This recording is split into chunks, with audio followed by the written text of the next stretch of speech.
Hello, everyone, and welcome to a very special episode of Debating Debate Face. On the left, we've got leftist debater and streamer MxVivian and Wulf, and on the right, we've got Sarah Michel, a YouTuber who focuses on science, philosophy, skepticism, and politics. These two titans are going to be hashing it out in the gladiatorial ring of blood sports that is debate. I believe today we'll be starting with labels as it pertains to trans and non-binary individuals. Let's let the blood sports begin. I'll open it up to Sarah first. Sarah, feel free to give a little opening statement about your position, and I'll let Vivian respond afterwards. Just a correction. My name is Michel. I am so sorry. Sarah Michel, I am incredibly sorry. It's okay. I know you didn't mean anything bad. You didn't mean it on purpose. It's all right. It's a common mistake. Yeah, I can't read. That's my fault. My position is, I am a YouTuber. What many people might seem to think, I am not a right-winger. I am not a conservative at all. Quite progressive. I don't call myself lefty, but progressive. In this whole situation with labels in the LGBT, especially in trans and gender non-conforming communities, I have some disagreements. And in my opinion, non-binaries, genderqueers, etc., they classified as trans because that is conflating different debates. That's conflating different labels. It's lumping together, ends up confusing the public, confusing ourselves, and it's difficult to distinguish, for example, someone who is non-binary to someone who is transsexual, as it is my case. So I am against this whole conflating of labels. I am pro-diversity, and I think the labeling is simply, I don't know what some people are saying, that advocating for killing people. I never advocated for such thing. I never advocated anything against non-binary people. I have friends who are genderqueer. I have nothing against non-binary or genderqueer people, but let's hope that clarified during this debate, because yeah, it's simply a difference of opinion regarding labels. That's all. And hopefully we can sort all the differences out and I get myself understood. Okay. So the reasons that these labels are important is because it's as they pertain to like how trans people are supposed to be, or how trans people are treated in society. And the current situation is that transgender is an umbrella term which encompasses non-binary and binary trans people. It's recognized this way by the DSM-5, by WPATH guidelines, by doctors all around the world. And I believe I might be wrong because I can't actually find the tweet. But I seem to recall you made a post saying something along the lines of like non-binary people shouldn't like have access to CHT, which I think by that you meant cross-sex hormone therapy, right? Am I wrong about you making that statement? What I believe is that self-medication is an unethical medical practice, and people to have access to cross-sex hormones should have a diagnosis of dysphoria or incongruence. It shouldn't be something that people should just go to the pharmacy and take whatever they want, because there are some serious side effects, and ethical practice to allow this to happen. Yeah, okay. Medication, especially something like hormones, as I said, there are some serious possible self-effects. It's definitely something that should be well regulated. Okay, so it's something that you think that people should not be able to like access like on their own, and I'd kind of agree with you. So, but our problem is with the label, right? And so, currently in the DSM 5 like accepts non-binary gender identities as being under the transgender label, and non-binary people as being able to be transsexual. And so in order for those labels to change, you would have to demonstrate like the utility of doing so, right? Like I'm Precisely not what I said in Oh, okay, cool. Yeah. So I'm not a language prescriptivist. I'm not somebody who says like, this is what the word means and this is what it should always mean, right? If I was, then we'd be using very, very different definitions of the words that we're talking about right now anyway. But I do think that, like, currently the way that we have things, and especially with the sort of like upcoming DSMV6, which reclassifies like gender dysphoria as I believe, like a sexual health condition, and refers to it as gender incongruence. CD. Yeah, Yeah. Um, ICD. so I think that the language we use currently is fine, and I think that your assertion that like non-binary people are not trans is in sort of like direct contention with what medical professionals like say. Agree. And so The one thing, yeah. So what is the utility of saying like non-binary people are not trans? Why? because we are different. I mean, There we are are different from binary trans people for sure. the difference is trans. Just like myself, we have related to both labels, transgender or transsexual. Hmm. Trans people becomes confusing. What is, if he's referring to a transgender or is referring to a transsexual? And transsexuals like myself like this conflating of labels because it feels like it's sort of differences that exist is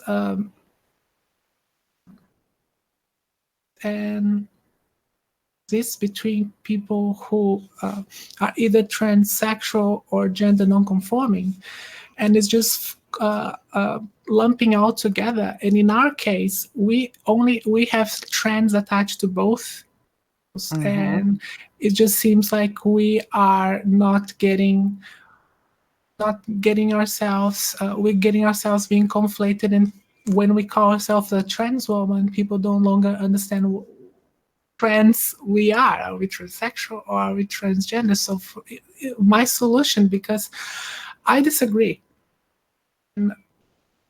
I can't prescribe language to other people, and I think no one can. Language is something that is it is something that is changes over time and how people use it, and I definitely not going to agree a term because some organization decides to unilaterally decide, or people decide to prescribe it for others. I'm not going to simply accept it. I contest when I think it's something that is unhelpful. And in this case, I just call myself transsexual woman now, so it becomes clearer that I am a woman who is transitioned using that medical is means. exactly that I am a transsexual. So it becomes clear that I am not a non-binary or a genderqueer or how other people usually call themselves in terms of Right, trans. but we Because already the whole thing is like people can label themselves however they want, and I can't change that. Okay, we already have the language available to do that though, right? If we were talking about like it's non-binary people who have to use the extra words and go the extra mile to like identify themselves. If you simply say, I am a trans woman, that's enough for everybody to know everything about you that they need to know, right? Not. Nobody really needs to know like whether you're taking medication other than your doctor. And all anybody really needs to know is that you're a woman, right? It's not about that. It's not about that. It's the whole thing is non-binary genders or the idea of different expressions like genderqueer, non-binary, etc., being considered a different gender, it's something that I don't agree with, and that is based upon an ideology. An ideology that gender is a social construct. That is not a fact. That is an ideology that I don't agree with. Now, share the ideology, and that's the reason why I have issues with the whole labeling that is used regarding this issue. But the thing is, as I said, I can't control. I'm not going to prescribe what people think. I'm not going to prescribe how people are going to use language. I simply think that the fact that I don't agree doesn't make me prejudiced, doesn't make me a bigot, doesn't make me anything else. It's simply I don't agree with the terminology. And that is exactly where we started having our problems, because I don't agree with the terminology. And you started calling me a bigot, started calling me a transphobe, when that is not transphobia, that is not bigotry. I simply don't agree with an ideology, and I don't agree with the terminology. That is not bigotry. I'm sorry. Bigotry is to think that I cannot have a different opinion. This is by definition bigotry. No, bigotry is not about having a different opinion. Bigotry is about holding. That is how the word is usually used. A bigot No, is it's someone not. who cannot. It is. Yes, you can type bigot on Google, and that's the first usage. Now the dictionaries I are not I can do that right now. I have Google right up here. We can do that. Is someone who bigot has different opinions. There we go. A person who is intolerant towards those holding different opinions. So it's not the same as like a bigot is somebody who holds a different opinion. It's a person who's intolerant towards those holding different opinions. And in the colloquial usage, because you think I'll be bigoted. I'll happily be bigoted against the opinion that, like, against people who hold the opinion that non-binary people are not you're a bigot. Transgendered. Yeah, sure. I accept your opinion. I accept your opinion. You can have your opinion, and we can disagree. So, a bigot. But in the colloquial usage, right, when somebody is usually accused of being a bigot or being a transphobe or something online, it's not simply, oh, you disagree with what I say, therefore you are homophobic, transphobic, bigoted, whatever, right? It's because your actions and your words have a direct harmful effect upon what most people see as like being a marginalized community. And that's generally what bigotry means, right? When we talk about homophobia, when we talk about racism, we talk about the damage that is done to those groups by these opinions, beliefs, and actions. You just looked at the word bigotry. Bigotry doesn't mean that. Bigotry means someone who is intolerant to different opinions. You just saw it with your own eyes, and you are in denial now. Now, another thing here, and you admitted that you were a bigot. To it. Another thing here is that you said that my opinions cause harms. Please tell me, what harm does my opinion causes? Well, it's your opinion and your action of like tweeting out non-binary people are not transgender, right? Because with that comes several like implications. If we think about the debate that is going on between sort of like trans medicalists and the trans community at large, we're talking about a situation in which people are using terms like transgender and so on, right, to invalidate the gender experiences of others. Which I never use that directly. Term. I don't like using it. So you have to tell me how my opinions are harmful. You have to say, why does my opinions are harmful? Because you haven't demonstrated any of that. Like I said, not just your opinions, but your actions in tweeting them out in such a way, right? Because you have to understand how when you say something along the lines of non-binary people are not transgender, right? How that comes across with no further context, with nothing else, right? You're essentially saying, right, that non-binary gender identities are not valid. And you've said it yourself earlier in this conversation. I already explained this to you. The way I see it, they are gender non-conforming, not transgender. The same thing. And if you look at how, for example, the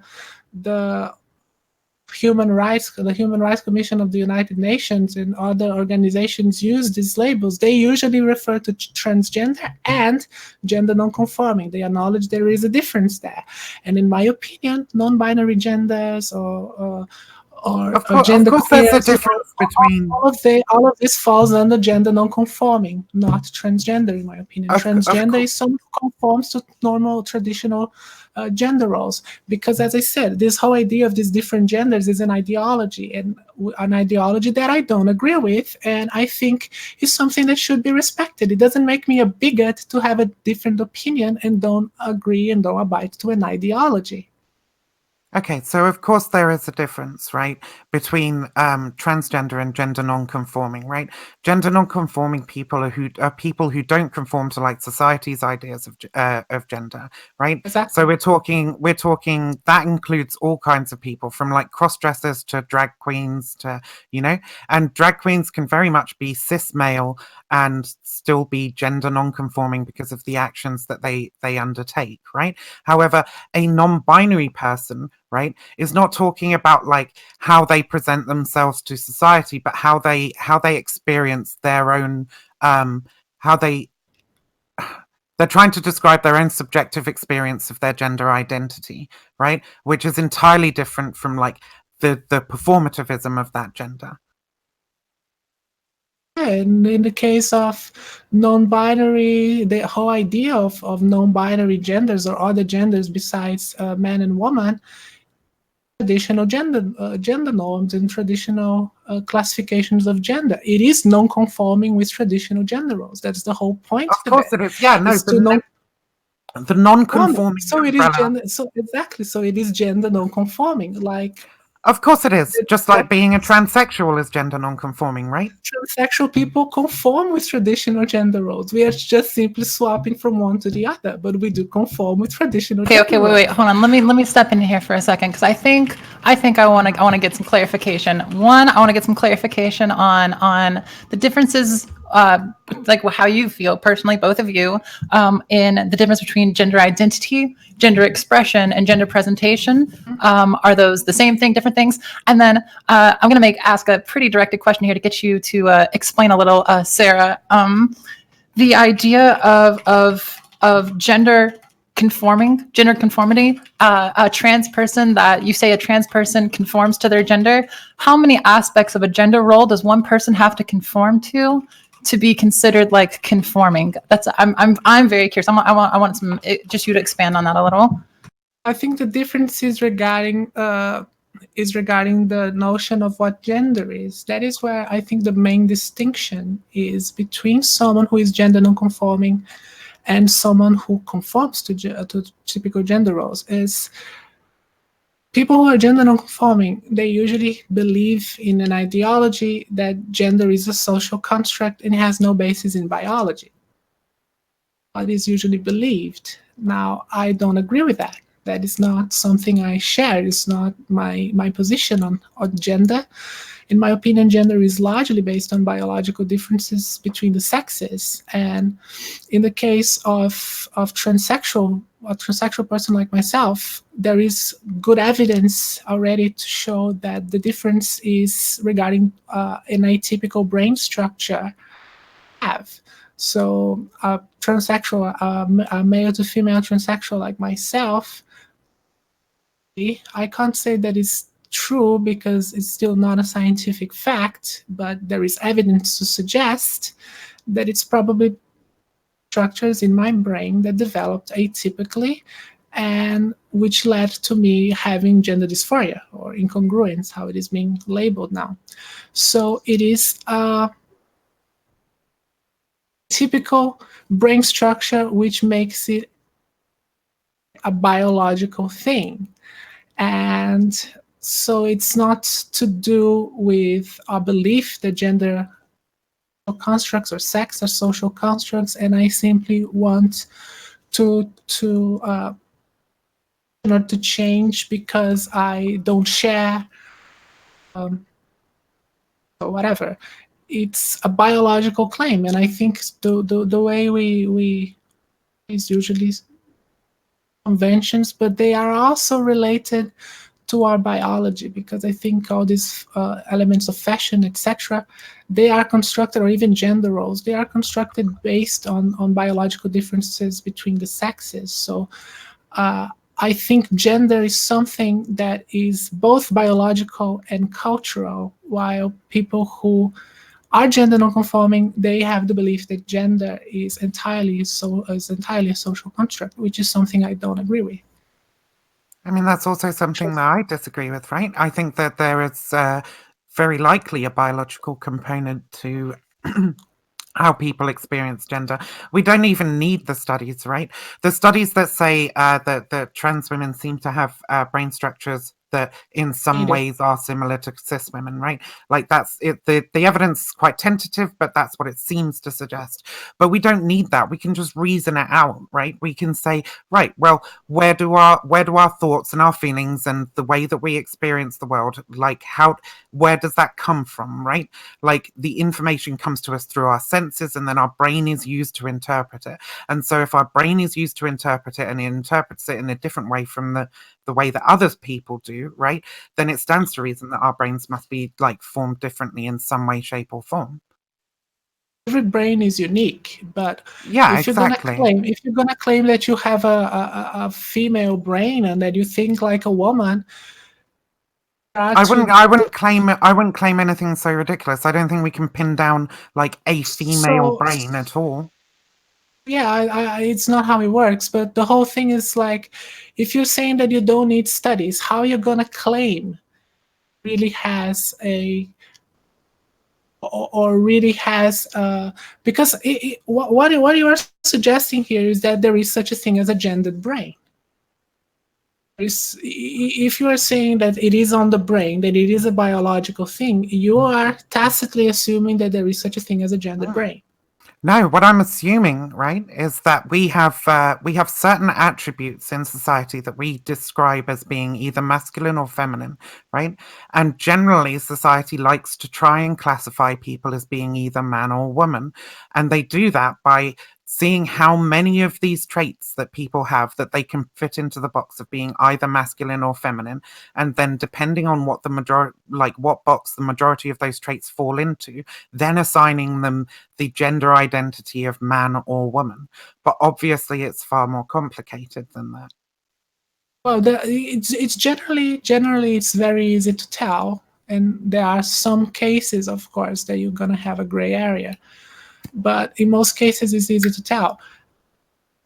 In the case of gender, in the case of gender gender dysphoria, Just a or gender cigarette, by the way. incongruence, Don't do drugs, kids. in the case of gender incongruence or gender dysphoria, the situation is, for me, is feel the way I feel. Why do I feel the distress that I felt in my body? Why do I need it to change? It's something that I was never really able to explain. And recently, the studies in neuroscience, in neurobiology, are showing that regarding brain structures. But for you to accept that, you have to accept then that there is certain brain that are gendered. You're gonna have to accept that there are certain microstructures on the brain, because that is what predicates this whole argument. There are certain microstructures on the brain that are typically male and typically female, which means that typically, right? Like there are still, yeah. I mean, we can't. Sexual dimorphism works. It's based on typicality. Exactly.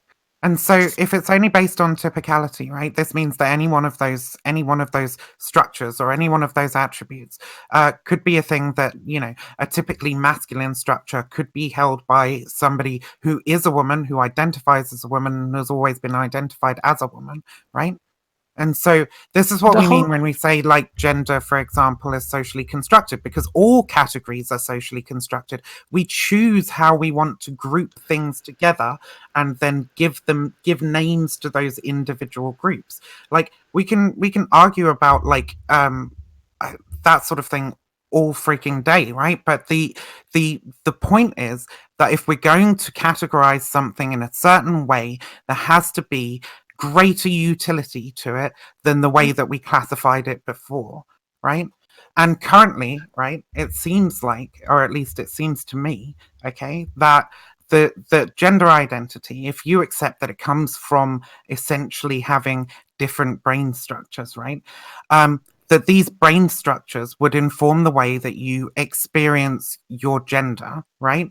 And if you experience your gender as being that of a non-binary gender identity, it would also stand to reason that it would be because of those different brain structures as well. I don't see any difference between Something like a not non-binary gender identity and a male or female gender when identity, you claim other to than not have how we dysphoria, though. choose, other than how we choose to classify these things. Not when you don't Not have to have dysphoria. dysphoria. So Or you cannot make that claim. I do have dysphoria, right? But I also refer to myself. I started off referring to myself as like genderqueer when I was sort of in my mid-teens, right? Because that was the term that we kind of grew up with before non-binary became sort of the more popular term. But I suppose people would refer to me variously as like a non-binary trans woman, femme genderqueer, or demigirl or whatever, right? I really don't mind about the terminology. I'm on the side of like anything you like except for he, because he is repulsive to me, right? Yeah. And so I would do that. I would seek out like medical treatment in order to change certain physical attributes about myself so as to alleviate that dysphoria. But I'm still like a non-binary person. That is still how I experience my gender. So am I not transgender? Because under the DSM-5 definition, I would be both transgender and transsexual. So what is the greater utility of like saying to the DSM-5, no, you're wrong about that. Vivian's not transgender. Well, that's the whole thing that I've told you before. The way that I use the labels, if you have gender dysphoria, in my opinion, you are a trans woman. Now, you can call yourself you are a transsexual woman. You can call yourself non-binary. Fine. I'm not gonna say how you can label yourself, but sex is binary. You have male and female. You don't have a third set of gametes. You don't have a third sex classification. So if you have a binary, if sex being binary, I mean, sex isn't binary. Sex is bimodal. Yeah. It's yet again another sort of like method of binary. It is. classification. If you claim it's bimodal, you are tacitly assuming it's binary, because if you call a bimodal distribution, that means you have two modes. You have male and female.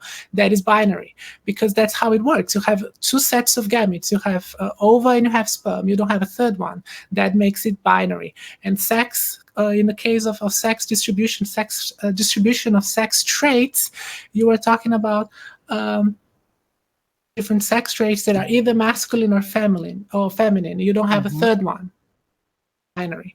Now, and of course, in terms of sex, you have only two functions in sexual reproduction, which is what causes sex in the first place. That's just how biology works. But so if you don't fulfill either of these functions, if you don't have a womb or you can't produce sperm, does that make you like then not a man or a woman? About certain conditions of sexual development. Sex now? Is that it? I'm sorry, you cut out there. You're going to have to repeat yourself. But intersex conditions? I mean, there are intersex conditions, but there's numerous reasons why somebody might not be able to give birth or produce sperm. But that doesn't make it a different sex. Like you exactly. It's just one attribute, right? And so we classify generally by gametes. That's how biology generally classifies, and potentiality to produce a certain set of gametes. That's how it's generally classified. Now, in some cases, especially in our case, some different disorders of sexual development or intersex conditions, there is some gray area, but usually you are able to tell. There are some very rare cases like XX males or SRY negative sex X males that is very different. They're very difficult to classify.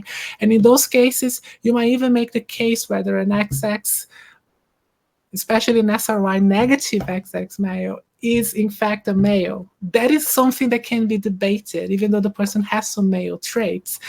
The genitalia usually has a male appearance of a male genitalia. because it is of course more complicated. In fact, there is a number of genes that are related to sexual development, SRY being considered the gene of maleness, and usually in most cases, if you have that gene, that specific gene, you are a male and you're going to develop male traits. Now that's how it works on a genetic level, and that's how it is more than 99% of the population, and that's how you're going to classify, because that is ultimately what we are. We are a bunch of cells put together with a genome.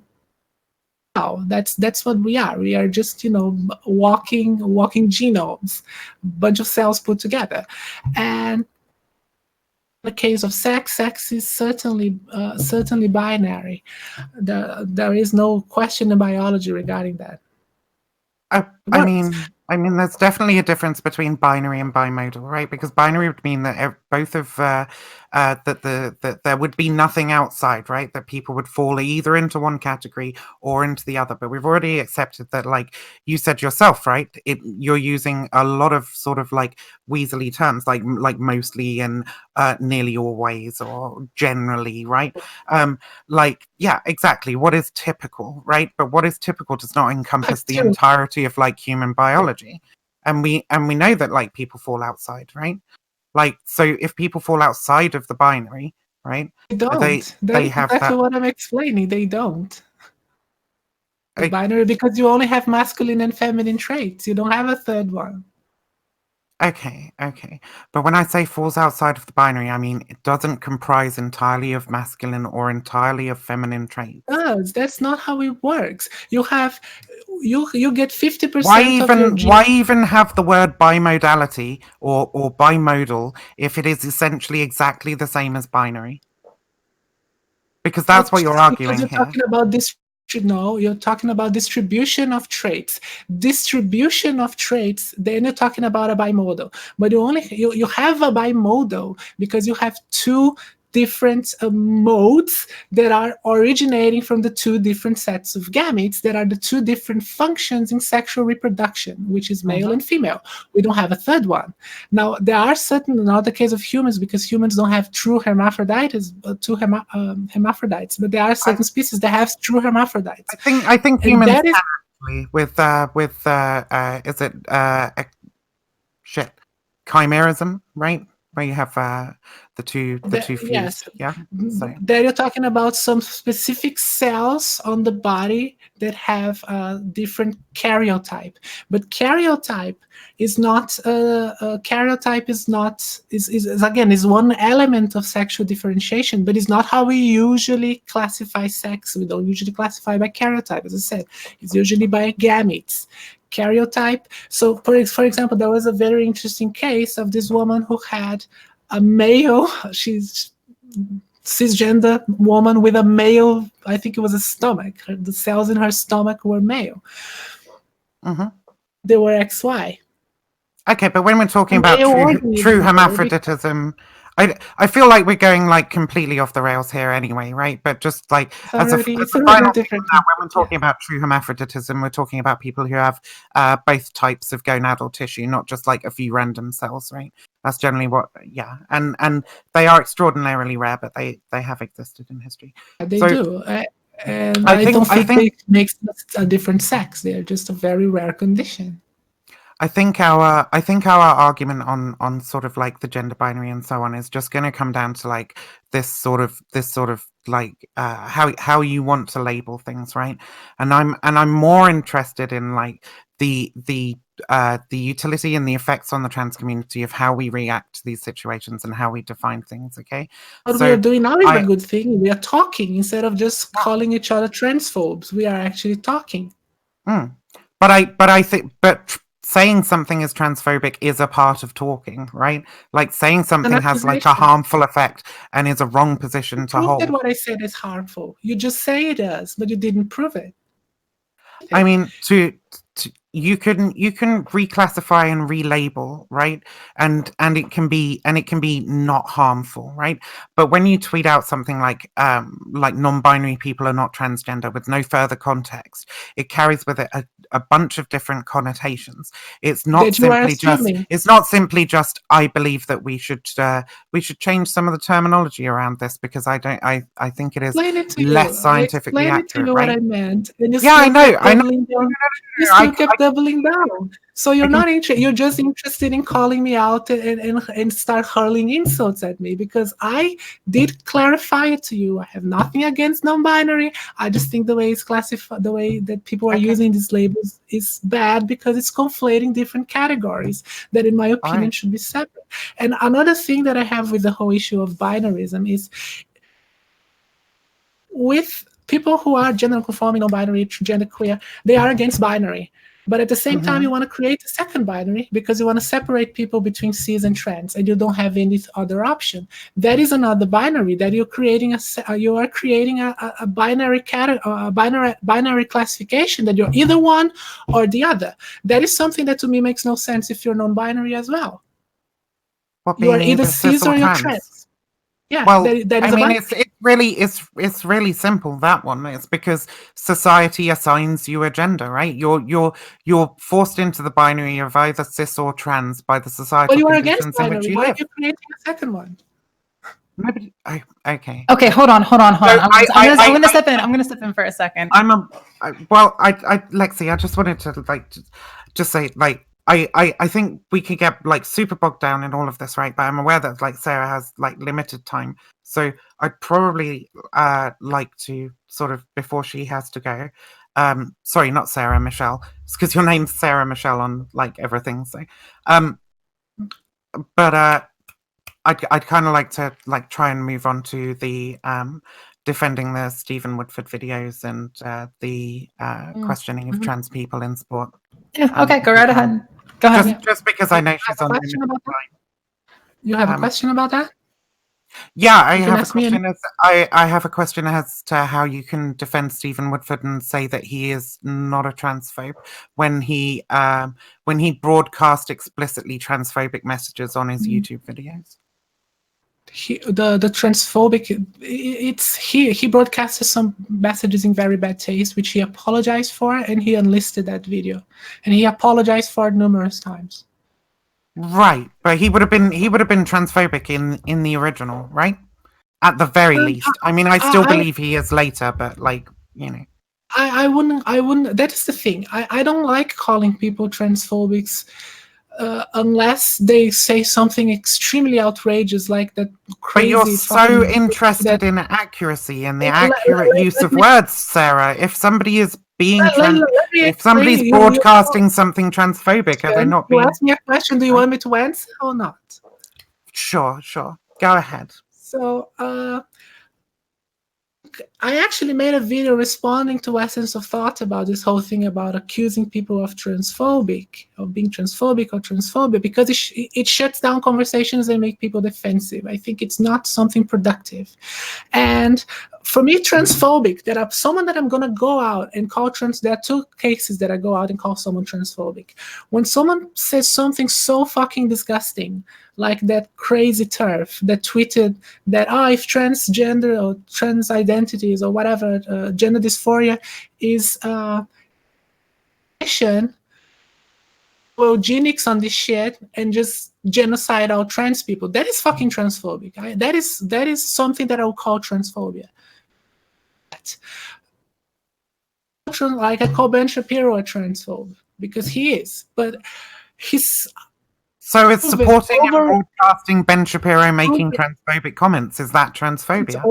Because Ben Shapiro is dishonest, and he's proven over time that what he says, he says things that are mean, that are in bad faith, and he's corrected, or he is people.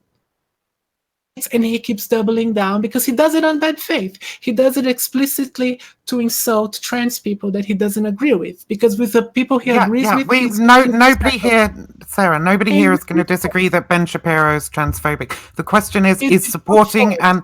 Sarah, sorry, Michelle, sorry.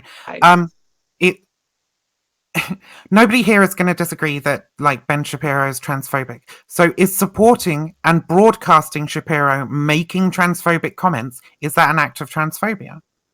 As you're so interested in accurate wording of things. I don't think it is. I don't think he done it in bad faith. I don't think he realized his mistake. I don't think he was putting this content Does that out of matter? thinking.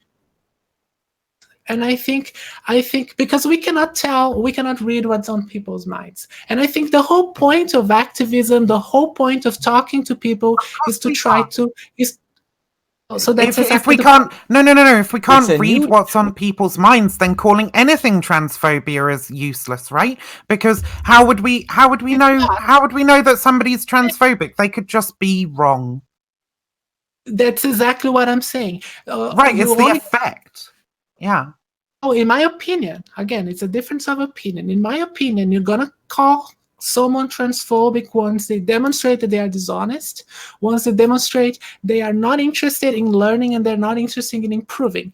Woodford has demonstrated that he's interested in improving, he's interested in learning. He apologized several times, and in those cases he was simply ignorant. And I think the whole point of us advocating, the whole point of us being on the internet is not to call people out, but is to change people's minds so they can be more accepting. I mean, in order that is to why change, I am doing what I do, because I want people to be more accepting. In order to change people's minds, you have to call them out when they say something that is wrong. That is the thing. Right? Woodford was called out without being called out as transphobic. People talked to him, explained to him why he was wrong, but just calling someone a transphobe and making a big thing out of it, and just trying to get a mob to attack the person on social media or etc. doesn't really work. What works is I'm not interested in getting like mobs to attack people on social media. I'm interested in getting people to admit that they are bigoted in some way and that they need to address and consider he that admitted bigotry. That he was right? insensitive and that he was wrong. He admitted that.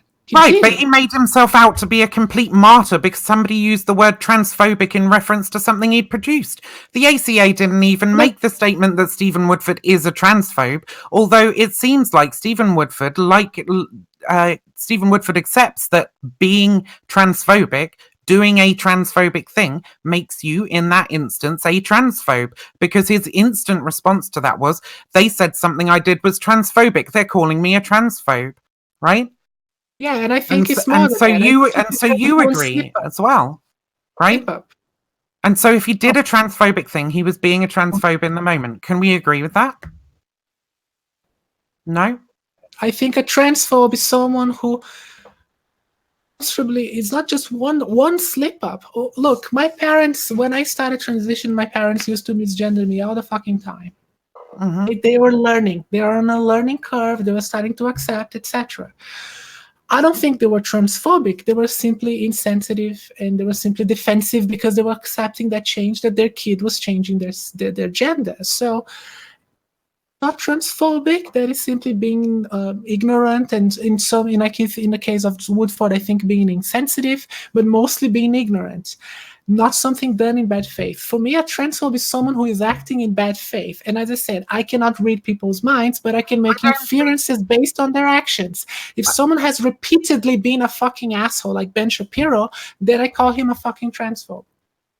I don't think reading somebody's intent is particularly useful in this situation, right? Because as it pertains to transphobia, racism, homophobia, and so on, we don't necessarily need to interpret intent in all of these situations, right? In order to say that there is racism here, right? When we talk about structural racism, for example, we talk about the different ways in which like Black people are disproportionately affected, usually in the United States, but generally, around the world as well.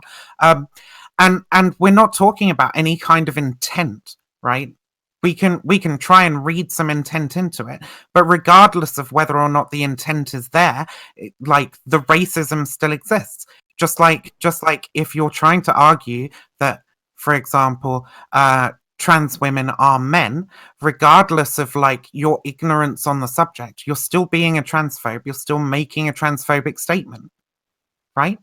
I don't think you're being I think it's debatable whether there is a transphobic statement, and I actually had a conversation with Mr. Atheist about this. This was a tweet exchange, not really a Mr. Atheist, conversation. is that Steve from Non Sequitur? No. No, who's Mr. Atheist?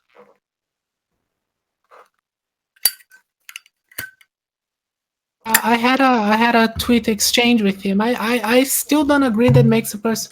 It is debatable, and you can make an argument that is a transphobic statement. But I don't think making a transphobic statement, even if I was going to concede that, makes a person a transphobe. I think to make a person a transphobe, that implies bad faith. So you can't have honest beliefs that are like harmful towards a marginalized community and still be called a racist, a homophobe, a transphobe, or whatever as it pertains to that community. Like what do you mean about beliefs? What do you mean about beliefs?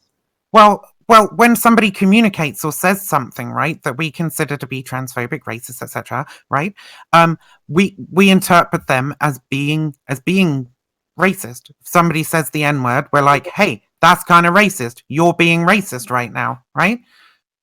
Different. That is exactly what I'm saying. Being racist in an instance is not the same as being a racist person. Someone who is... I don't see the difference. It's not a racist That is exactly what I'm explaining to you.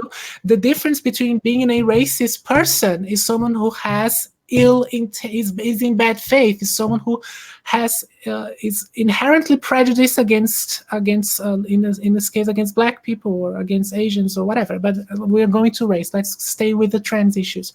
Someone who is transphobic is someone who is a transphobe, is someone who is malicious, someone who is prejudiced against trans people, doesn't like trans people, and is acting in bad faith and has a bias against trans people.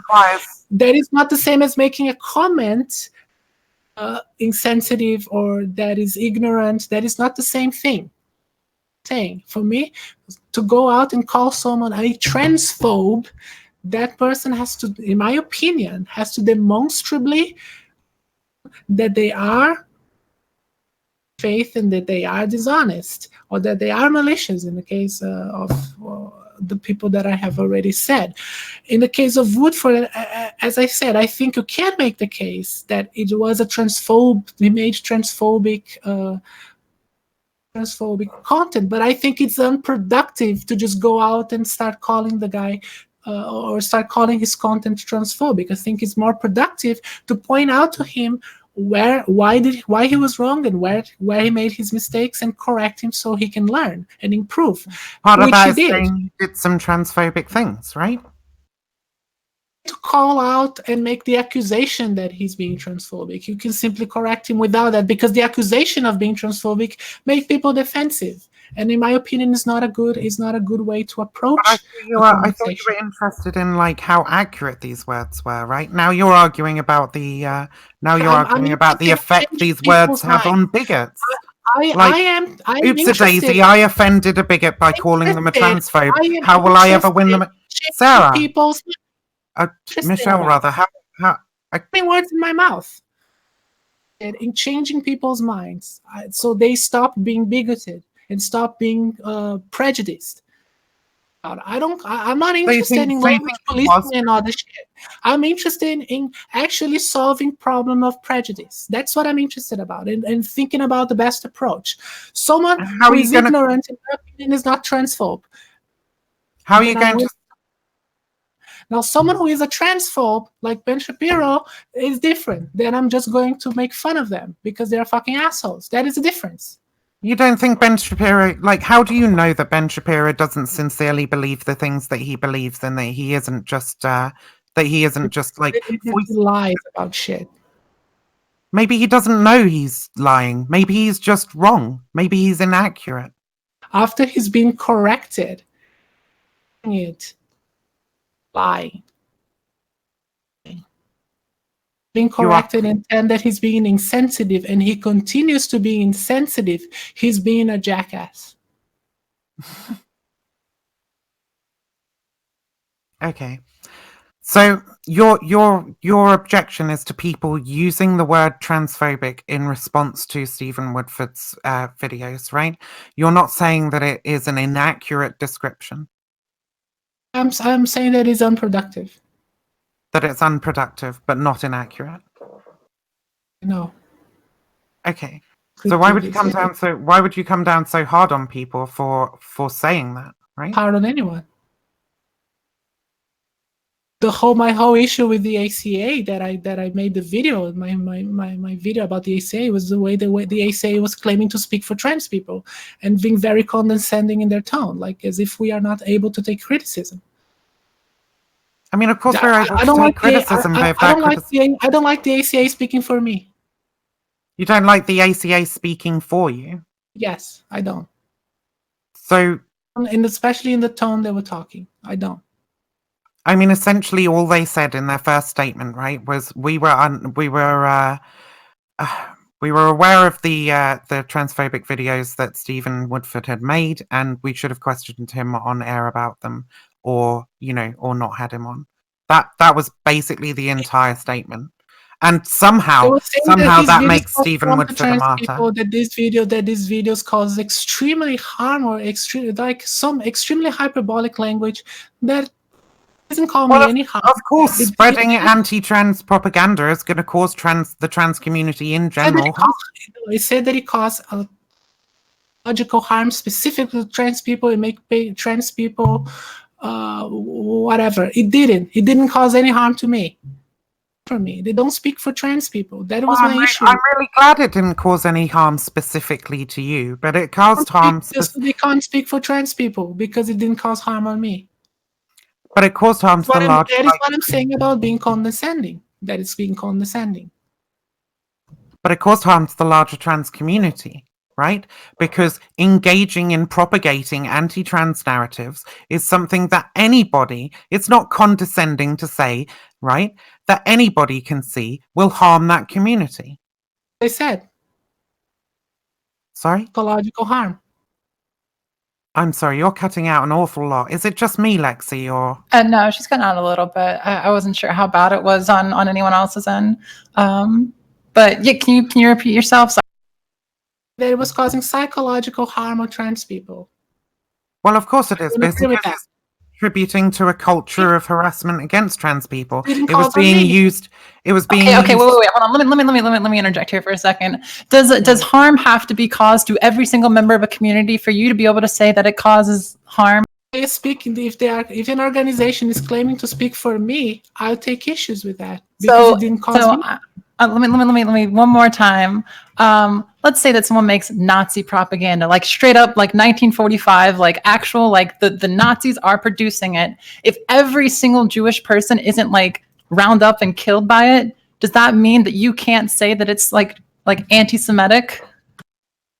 That is, you can't say that it causes harm to every. I don't know that the thing actually said every, but. Communities are a group of people, but it's not my domain. You can go on, Vivian. I said what I want. If you say that it causes psychological harm or hurt trans people, you are assuming that it's all trans people. You're speaking for me, and I don't agree with that. That's utter bloody nonsense. If you say that it hurt trans people, you're not saying it hurt every single member of the trans community. Although I would argue. Sarah, can you stop interrupting me? No. If you're talking about politics, yeah, but that's not what they did. They're talking about psychology. They're claiming that it causes psychological harm. I have a word they use. I don't have it here. Right, and they had reports of it causing psychological harm to members of the trans community. They were acting on reliable, self-reported information on the trans community. They were not that careful in their wording, and that is the whole fucking problem. They were claiming that it causes harm to all trans people. Claiming that how do you think it doesn't cause harm to all trans people? It cause to me. That's what psychological harm. Sarah. I've got it in my head that your name is Sarah because I've just seen Sarah fucking everywhere. I'm sorry, I keep using the wrong bloody name. Michelle. No, my name is Sarah. Your name is Sarah. You said in the beginning your name was No, Michel. I said Michael in the beginning, like Sarah Michael. I messed up that. Oh, Michael to Michelle. Sarah is still the name. Go on. right. Okay. So, yeah, Sarah, I would argue that it would cause you harm, right? Because propagating anti-trans narratives does contribute to a culture of, like, it contributes to the anti-trans arguments. It contributes to an anti-trans culture. It increases harassment and negative feeling towards the trans community in general, right? And that impacts directly upon you and your chances, right, of retaining or gaining. I don't know what the laws are like in the in Australia for trans people, but retaining or gaining the civil rights that you want and need, right, in order to live your life. Okay, if somebody is propagating anti-trans propaganda, they are contributing. Politics. That's what I'm saying. You're talking about politics, and the statement was personal. The statement was about psychological harm. I agree with, because then they are speaking in my behalf. Okay, well, we'd probably have to pull up the whole ACA statement to pick it apart word for word, but I just don't think that. And the ACA eventually retracted, and I think they did the right thing. But I don't think they did the right thing at all. They issued a statement in support of the trans community and saying that Stephen Woodford had put out transphobic videos. I don't think it was in support of the trans community. I think it was denouncing the guy. Not.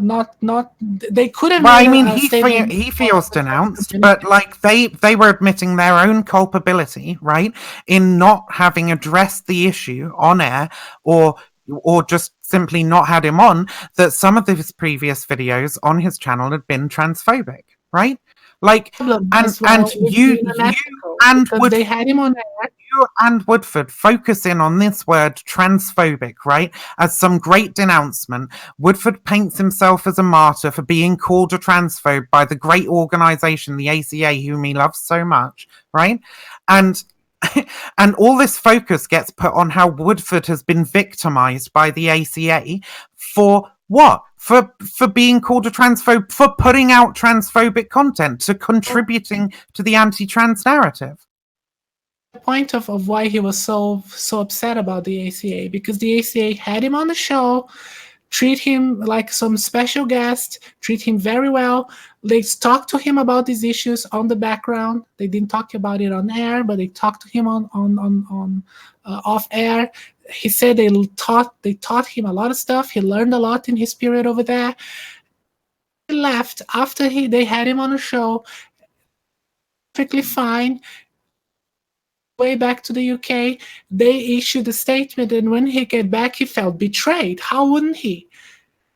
They think he was this piece of shit very well when he was there, and then stabbed him on the back when he was going back home. I mean, you're well aware that there were a lot of communication things going on in the ACA at that point, right? And also the people watching the ACA's content that is why he was upset. Sarah, hold on, let her get her point out. Let Vivian get her point out. And also the ACA, bugger, I got interrupted and now I lost my flow. So no, fuck it. You were saying the ACA was having a lot of communication issues at the time, and Yeah. So the ACA was having some communication issues at the time, and the audience watching the ACA's content is not aware of the things that are happening behind the scenes, right? So you can argue that miscommunication caused some damage to Stephen Woodford in that he thought he was going to be okay and that no one was going to mention the transphobic stuff in public, but then they went and stabbed him in the back by mentioning it afterwards, right? However, you have to accept, right, that the general community who watches the ACA's content doesn't know about the communication errors that are going on behind the scenes, and therefore retracting that statement looks like a retraction of the support for the opinion that Woodford had made transphobic videos, right? And Matt Dillahunty argued for this on air. He said, "Oh, the original statement was inaccurate. Woodford had made a single video, not videos, and therefore that's why we took it down. Like, the side that is supporting Stephen Woodford has been so dishonest on every fucking point. Like, how is anybody supposed to trust anything they say? But beyond that, just simply taking down the original statement is retracting the statement that Woodford made some transphobic videos, and maybe the ACA should have addressed that on there. I think what they should have said, to say that they don't condone his content, of his content about trans athletes. It doesn't represent the ACA's view on this issue, and that the ACA supports trans people in the trans community, or however they would have worded that.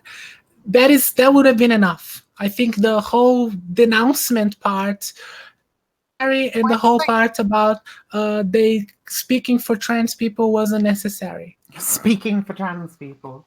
They were okay. It Are you was gonna my get stuck on that? with the statement. They had all the right to make a statement saying that his views doesn't represent the views of the ACA, and that the ACA supports trans people. They could even say that they support the current regulations of trans athletes. They could have made whatever statement on that thing, on that department. But they couldn't make that statement. They couldn't make that statement honestly, saying we support trans people, whilst platforming somebody, right? Amplifying their content. Somebody who has made transphobic content. It was completely unrelated to trans issues. Trans issues, he was there to talk about atheism. It doesn't matter. If you put somebody on a larger platform, if you broadcast them to like hundreds of thousands of people, then you're directing them to their content. You are amplifying all the things that they say, not simply the things that they say on your show. No, it doesn't. He was there to talk about. He was there to talk about atheism. I mean, this is easy to prove. That is silly. This is really easy to prove, right? If you right now on your YouTube channel, I don't know how many subscribers you have, right? But I assume you have you have more than one, right? So you take somebody who has 0 subscribers, right? And you put them on your YouTube channel, right? Mm. And you put them on several of your videos, and you show them off to your fans and your subscribers, right? Then some of your fans and subscribers are going to go and look at this other person's content, are they not? Like, this is an extremely likely thing to happen. That is besides the point. It doesn't mean that I agree with what the person says. If I have someone on my channel, if I have someone on my channel to talk about some issue, and they might have videos that I don't like, they might have videos that I think are agree with, or I might even think are in bad taste. It doesn't mean that I condone the people's content by having them on my channel. Of course it doesn't. You have to be. So what are you talking about? But you would have to be explicit in that, right? If you are promoting somebody who has like made transphobic statements in the past or promoted anti-trans propaganda, then in having them on your channel, you wouldn't be able to be like, hey, this is my buddy and they're like really, really cool and I like them, right? You would have to either address the fact that they had made transphobic statements and that you disagree with that, or you would be having them on your channel as an opponent, right? Not as a friend. Well, that's you understand why he felt so betrayed.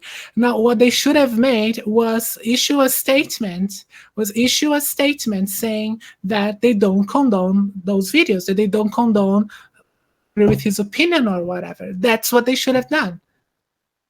They have made very clear that Woodford's opinion on that is not theirs.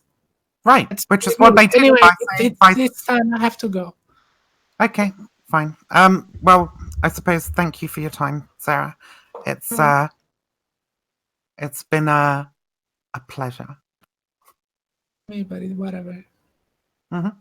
Thanks, guys. Thanks for having me. Thanks for you guys for mediating and giving this platform. Yeah, you guys both want to shout out your YouTube channel, Twitch, whatever. Sarah, you can go first, and Vivian.